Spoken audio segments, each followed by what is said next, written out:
얘기 하나 하고 말씀을 열겠습니다. 정신병원에서 한 남자가 수영장 중간 부분에 들어가서 나와보려고 허우적거리는데 아마 잘 되지 않은 것 같아요. 수영을 잘 못해서 그랬는지. 그때 같은 병원에 입원해 있던 여자 환자 하나가 멋지게 다이빙을 해서 들어가 가지고는 그 남자 환자를 이렇게 수영해 가지고 구출해 내온 거예요. 그 얘기를 이제 원장 선생님이 듣고는 야, 그렇게 위기 빠진 사람을 구해낼 정도면 이제 아마 정신이 돌아온 것 같다. 그래서 이제 퇴원을 시켜야 되겠다 하는 생각을 하게 되었어요. 그래서 그 다음 날 그 여자 환자를 찾아가 가지고는 말했습니다. 좋은 소식이 하나 있고 나쁜 소식이 하나 있습니다. 먼저 좋은 소식을 좀 말해 드릴게요. 어제 얘기를 들으니까 그렇게 물에 빠진 사람을 구해냈다고 하는 얘기를 들어보니까 이제는 정신이 제대로 돌아오신 것 같아요. 그러니까 오늘부로 퇴원하셔도 좋을 것 같아요 라고 말했어요. 근데 나쁜 소식이 하나 또 있습니다 하면서 말하기를 어제 구해주셨던 그 남자가 목욕탕에서 그만 목매달아 죽은 시체로 발견이 되었습니다. 아마 자살한 것 같습니다 라고 얘기를 했어요. 그러자 이 환자가, 이 여자 환자가 원장님 자살 아닌데요? 그러는 거예요. 그래서 왜 자살이 아닙니까? 라고 물었더니 어제 그 사람 옷이 너무 젖어서 옷 좀 말리려고 제가 매달아 놓은 건데요? 라고 얘기를 하더랍니다. 여러분 제정신이에요? 아니에요? 예? 살리려는 건지 죽이려는 건지 모르는 거잖아요. 그렇죠? 물속에서 잘 건져내오긴 했는데 옷 말리겠다고 산채로 목욕탕에 매달아 놔서 살리려고 한 건지 죽이려고 한 건지 결국 그래서 그녀는 그 후로도 오랫동안 그 정신병원에 있었다라고 하는 거예요. 복음 전도를 하든 선교를 하든 그것이 밖으로 하는 것이든 국내로 하는 것이든 선교나 전도는 다른 거예요? 같은 거예요? 같은 거예요. 해외로 하든 국내로 하든 섬기려고 하든 나누려고 하든 똑같은 거예요. 목표는 뭐예요? 살리려는 거예요. 복음 전도나 선교는 살리려는 거예요. 살리려면 끝까지 살려야 되죠. 인공호흡 좀 하려고 하다가 조금 정신 차리는 듯 하니까 내팽개치고 가가지고 그를 죽게 내버려 두는 것은 살리려는 게 아니죠. 여러분 국내에 코로나19로 어려움도 많지만 지금 선교 현장은 말로 할 수 없어요. 선교사들이 다 돌아왔다가 기회만 되면 다시 가야 될 상황들을 엿보고 있어요. 우리 몽골의 김근영 선교사님도 쫓겨나 왔다가 지난 9월 말에 또 기회를 타가지고 그때도 쉽지 않은데 우리는 자가격리를 2주 하지만 거긴 자가격리를 3주 할 정도로 어려운 상황이지만 그 선교 현장의 사람들을 내팽개치고 올 수가 없기 때문에 가는 거예요. 지금도 제가 아는 그 동료 동남아 쪽에 선교사들이 지금 다 많이 들어와 있어요. 들어가고 싶은데 갈 길이 쉽지 않아요. 선교사들을 환영하고 맞아주는 나라들도 적고 또 태국 같은 데 이런 데는 그 들어가려고 하면 자가격리 비용이나 이런 걸 엄청나게 물립니다. 한 4,000불을 가져야 입국할 수 있다는 거예요. 4,000불을 나라에 내야 그래야 자가격리 호텔 같은 데. 그러니까 이게 관광 영업이 안 되니까 그 자가격리 영업을 통해 가지고 호텔을 살리려는 노력을 하다 보니까 여러분 4,000불이면은요 400만 원, 500만 원 돈 되는 거예요. 돈 있으면 와라 이런 식이니까 선교사들이 그런 돈이 어디 있습니까? 예? 내 목숨 아까워서 들어와 있는 게 아니라 어쩔 수 없이 쫓겨나오고 다시 들어가려고 해도 들어가기 어려운 선교 여건 중에 있다고 하는 거예요.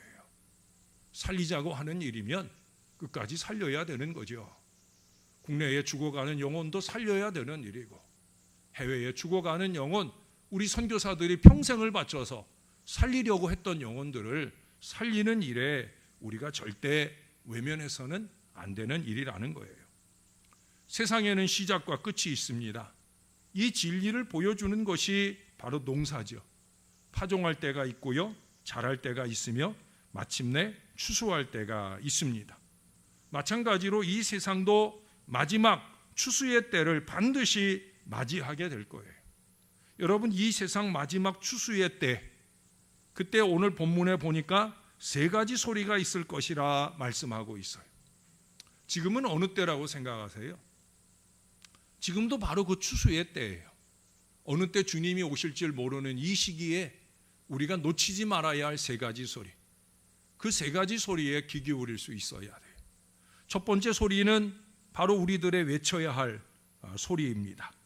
하나님은 예레미야에게 심판의 내용을 전하시고 이를 선포하라고 명하십니다. 여러분, 마지막 때, 이스라엘의 마지막 때 하나님은 예레미야를 사용하셔서 말씀을 외치게 하셨어요. 여기 30절에도 보세요. 그러므로 너는 그들에게 이 모든 말로 예언하여 이르기를. 예레미야는 이스라엘에게 하나님의 말씀을 들려주는 사명을 받은 거예요. 그들에게 모함을 받기도 하고요, 그들에 의해서 갇혀 죽을 뻔하기도 하고요, 그가 참 많은 모욕과 어려움을 당하지만 그래도 여전히 그는 외치는 그의 자리에 있어요. 마지막 추수 때에는 주인을 위해서 외치는 종이 시급합니다. 하나님은 이스라엘 백성을 구원하시기 위해 쉼 없이 하나님의 종들을 보내셨잖아요. 오늘날에도 세상을 향해 외치는 하나님의 종들이 있습니다.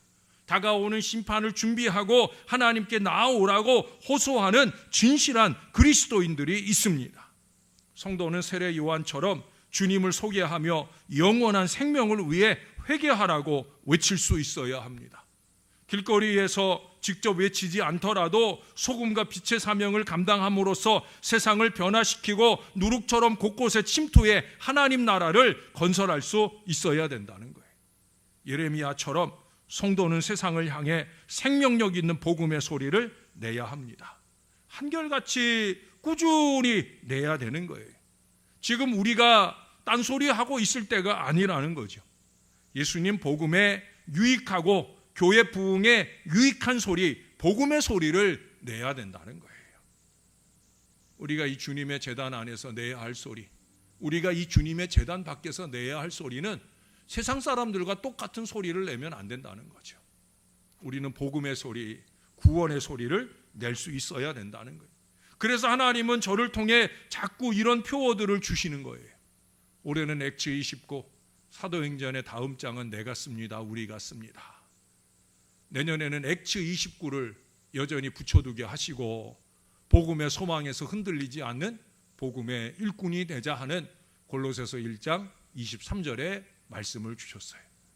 원래 이 표어는 2022년에 주신 표어인데 2022년의 표어를 먼저 쓰게 하시고 이제 내일 새벽에 말씀하지만 내일 새벽에 보게 될 예레미야 31장 7절의 말씀, 그 말씀으로 내년 표어를 하려고 했는데 그 말씀을 2022년에 표어로 삼도록 하나님께서 다시 감동을 주셨어요. 중요한 건 뭐예요? 복음의 소망에서 흔들리지 않는 복음의 한결같은 일꾼으로 저와 여러분들이 쓰임 받아야 된다는 거예요. 어느 성경 공부 모임에 열심인 오은석이라고 하는 젊은이가 있어요. 의학 공부를 하고 의사예요. 이 의사인 이 친구가 성경 공부 모임에 속한 3명의 친구들을 포함해서 다른 의료진들과 함께 멕시코에 단기 선교를 나갑니다. 바리바리 짐을 싸가지고 이들 형제 일행이 부푼 열정을 가지고 들어선 멕시코의 오아사카라고 하는 이 지역은 이미 오랫동안 미신과 퇴폐적인 문화와 그리고 가정폭력 등으로 피멍이 든 상태였어요. 이곳에서 이 사역팀은 450명가량의 많은 환자들을 뜨거운 태양 아래서 땀을 뻘뻘 흘리며 치료했어요. 이들 안에 자리 잡은 우상숭배와 퇴색되어 무너져버린 그 잘못된 가치관들로 인해서 그들의 마음은 이들의 열정만큼 쉽게 열리지 않았어요. 치료를 마치고 나서 말씀을 선포하고 영접 기도를 하도록 열심히 도와주었지만 그리스도를 영접하겠다고 입술로 고백한 사람은 450명 중에 고작 3명밖에 되질 않는 거예요. 많은 비용과 경비가 들고 인력을 쏟아 부어서 이 치료 사역을 했음에도 불구하고 고작 3명이라니. 그렇게 낙심할 수 있는 상황이었지만은 은석 형제는 멕시코 땅을 밟기 전에 받은 하나님의 말씀을 가슴에 간직하면서 낙심하지 않았다는 거예요. 우리가 선을 행하되 낙심하지 말지니 포기하지 아니하면 때가 이름에 거두리라. 우리가 선을 행하되 낙심하지 말지니 포기하지 아니하면 때가 이름에 거둔다. 하나님의 말씀이에요. 그는 이 말씀으로 인해 감사할 수 있었고 나아가서 새로운 비전을 채울 수 있었다는 거예요. 그 비전은 뉴욕 주립대학의 캠퍼스 사역이 3명으로 시작되었던 것처럼 이 멕시코의 황폐한 지역에도 그날 영접받은 그 3사람을 통하여 무너진 예루살렘, 곧 하나님의 나라가 세워질 것이다 라고 하는 큰 그림을 그리게 돼요. 아무리 적더라도 회개한 3명의 영혼들을 통하여 황폐한 지역이 변화될 것이다. 한 영혼이라도 회개하였다면 사명을 이룬 것이다 라고 하는 것을 잊으면 안 된다라는 사실을 은석 형제는 깨닫게 되었고 오늘 우리들에게도 교훈해 주고 있어요. 여러분, 우리가 신경 써야 할 것은 얼마나의 결과가 아니라는 거예요. 그저 그것이 이 민족 이웃이든지 아니면 나아가 전 세계 열방을 향한 것이든지 우리는 사도행전 29장을 쓰는 마음으로 주님이 먼저 우리 안에 부어주신 은혜의 복음을 전하는 일에 최선을 다해야 된다는 거예요. 우리가 하나님의 백성으로 마땅히 외쳐야 할 복음의 소리를 우리 안에서 더 확장하여 우리 주님을 기쁘시게 할 수 있어야 된다는 거예요. 예레미야처럼 눈물 흘리며 씨를 뿌리는 복음의 일꾼이 다 될 수 있기를 우리 주님의 이름으로 축원합니다. 자, 2번째 소리는 어떤 소리냐? 만군의 하나님 여호와의 소리예요. 30절 중간에 보시면 여호와께서 높은 데서 포효하시고 그의 거룩한 처소에서 소리를 내시며 라고 반복해서 말씀하시고 그것도 또 모자라서 그의 초장을 향하여 크게 부르시고 라고 3번에 걸쳐서 그 말씀하심이 강력함을 보여주고 있어요. 예? 포효하시고 소리를 내시며 부르셨다라고 말씀합니다. 포도를 밟는 자가 추수 때가 되어서야 포도를 뭉개듯이 이제 이스라엘을 심판하겠다는 하나님의 말씀도 마침내 실현할 때가 왔어요. 이미 우리가 29장 말씀부터 2주간에 보고 있잖아요. 벌써 예레미야는 바벨론에 가게 될, 바벨론에 가 있는 그런 사람들을 위한 편지를 벌써 쓰기 시작했어요. 이제 끝이 오고 있는 거예요. 지금까지는 선지자들의 증거를 통해 하나님의 말씀을 들었지만 심판의 때가 되면 재앙과 전쟁의 현실을 직접 목도하게 될 것입니다. 그러므로 만군의 하나님의 심판이 이르기 전에 회개해야 되는 거예요. 아직 기회가 있을 때 돌이켜야 되는 거예요. 포도가 포도즙 틀에 던져지기 전에, 포도 밟는 자가 틀 위에 올라서기 전에 하나님께 나와 죄를 자복하고 은혜를 구해야 된다는 거예요.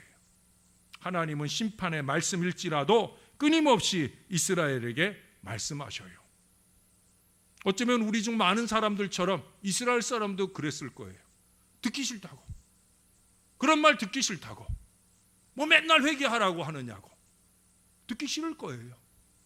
근데 예레미야서 보세요. 계속 말해요. 이사야서 보았잖아요. 계속 말해요.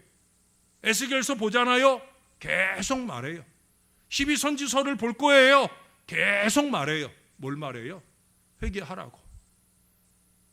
회개하는데 왜 말하겠어요? 회개를 안 하니까, 여전히 뭉개고 살려고 그러니까 자꾸 말하게 하시는 거예요. 이것이 이방 나라와 구별되는 이스라엘만의 은총이라는 사실을 알아야 되는데, 하나님의 말씀이 아직 선포되고 있을 때 돌이켜야 되는데 그러지 못한다라고 하는 거예요. 여러분, 말씀이 찔리지 않는 삶을 거룩하게 살고 있다면 참 감사한 일이죠. 여러분을 목회하는 목사로서도 얼마나 감사한 일이겠어요. 우리 성도들은 나와 함께 거룩한 하나님의 사람으로 살아가고 있다. 하나님 앞에 떳떳한 목회가 될 거고 하나님 앞에 떳떳한 교회가 될 수 있으니 얼마나 감사한 일이겠어요. 그러나 여러분, 말씀이 내게 찔림이 된다고 슬퍼할 일도 아니라는 사실을 알아야 됩니다. 왜? 아직 기회가 있다는 증거이기 때문에. 예? 말씀이 아직도 내게 찔린다는 건 아직도 나에게 기회가 있다는 거예요. 어떤 사람에게는 찔림도 안 와요. 예? 말씀의 찔림에 거부 반응이 있다면 기회를 잃어가고 있다는 표시라는 걸 알아야 됩니다. 그래서 말씀하시고 또 말씀하시는 거예요. 여호와의 말씀이니라. 여호와의 말씀이니라. 오늘도 여러분 3번이나 말씀하시잖아요. 3이라고 하는 건 하늘의 완전수예요. 하나님이 3번 말씀하셨다라고 하는 건 3번만 말하신 게 아니라는 거예요. 완전수라는 건 뭐예요? 가득 채워질 때까지 계속 말씀하신다는 거예요. 그걸 대표적으로 3번 포효하시고 소리를 내시며 크게 부르시고 라고 3번을 그냥 함축적으로 표현했을 뿐이지 사실은 그보다 더 많이 말씀하셨다는 거예요. 포도즙틀의 심판이 이르기 전에 자꾸 기회를 주시고 계시다라고 하는 거예요. 우리는 그 기회를 잡아야 됩니다. 우리는 그 기회를 잡고 우리 하나님이 우리에게 원하시는 바로 그 회개로 나아갈 수 있어야 된다는 거예요. 왜? 그 다음 3번째 소리가 우리의 소리가 안 되기 위해서. 자, 3번째 소리는 뭘까? 3번째 소리는 그 다음 31절에 보니까 악인들의 애통하는 소리예요. 하나님의 말씀과 참된 그리스도인들의 소리를 듣고도 돌이키지 않는 자들이 애곡하고 있어요. 31절은 이 말을 요란한 소리라고 표현을 합니다. 하나님의 심판으로 인한 죽음이 얼마나 참혹한지 여러분 그 앞뒤로 말씀해 보시면 뭐라고 말씀하시냐면 시신들은 매장하지 못한 채 뒹군다는 거예요. 사람들은 울어줄 기력도 남아있지 않을 정도라는 거예요. 왜? 오늘은 남편이 죽었는데 내일은 아버지가 죽고 그리고 그 다음 날은 또 자식들이 죽고 그러니 앞서서 흘린 눈물 때문에 그 다음에 마지막엔 울 기력도 없을 정도의 처참한 지경에 이른다는 거예요. 지금 여러분 유럽이나 미국이 지금 그런 상황들이 이미 되고 있어요. 울어줄 사람이 없어요. 울 수도 없어요. 예? 이번에도 동남아 쪽에 어느 선교사님만 잠깐 나왔는데 들어갈 문이 막혀버리고 그곳에 계시던 사모님이 돌아가셨어요. 코로나19로 돌아가셨어요. 장례 치료로 들어갈 수도 없어요. 들어가면 2주 격리해야 되고 더군다나 코로나19로 죽은 환자는 가까이 접근할 수도 없어요. 그럼 우리 교회, 우리나라도 코로나19로 죽은 환자 장례 못 치러주잖아요. 가족들이 장례 못 치러줘요. 심각한 슬픔이에요. 지금 이미 성경은 그런 것들을 우리들에게 말씀하고 있어요. 그래서 할 수 없이 그곳에 있는 선교지에 있는 성도들이 장례를 잘 모셔서 그래서 화장해가지고 6월만 이 본국으로 보내는 참 선교사님들은 안타깝고 불쌍해요. 죽도록 헌신하고 사모님 마지막 순간도 보지 못하고 이제 그 선교사님은 여기서 그 사모님의 6월만 받아 안게 되는 거예요. 그래도 여전히 선교사님은 상황만 좋아지면 또다시 거기를 갈 마음이신 거예요. 그게 선교예요, 여러분. 그게 우리가 함부로 선교를 말하는 어리석음을 범하는 바로 그 선교의 현장이라는 사실을 우리가 알아야 됩니다. 그들이 믿고 의지했던 지도자들의 애곡소리만이 울려 퍼지고 있어. 하나님의 분노와 극렬한 진노로 기름진 땅은 폐허가 될 것임을 말씀합니다. 여러분 인생에서 가장 큰 절망이 뭡니까? 생명의 근원이신 하나님을 떠나게 되는 거예요. 그 앞에는 오직 심판과 멸망만이 기다리고 있기 때문입니다. 그런 최후를 바라지 않는다면 먼저 하나님께 나와 자신의 죄를 위해서 울어야 합니다. 하나님께 나와 애통하는 사람은 마침내 위로를 받을 거예요. 하나님께 나와서 미리 애통하지 않으면 하나님께서 우리로 하여금 애통하게 하시는 때가 만나게 되면 이 요란한 소리로 우리는 처참한 상황을 만나게 될 거예요.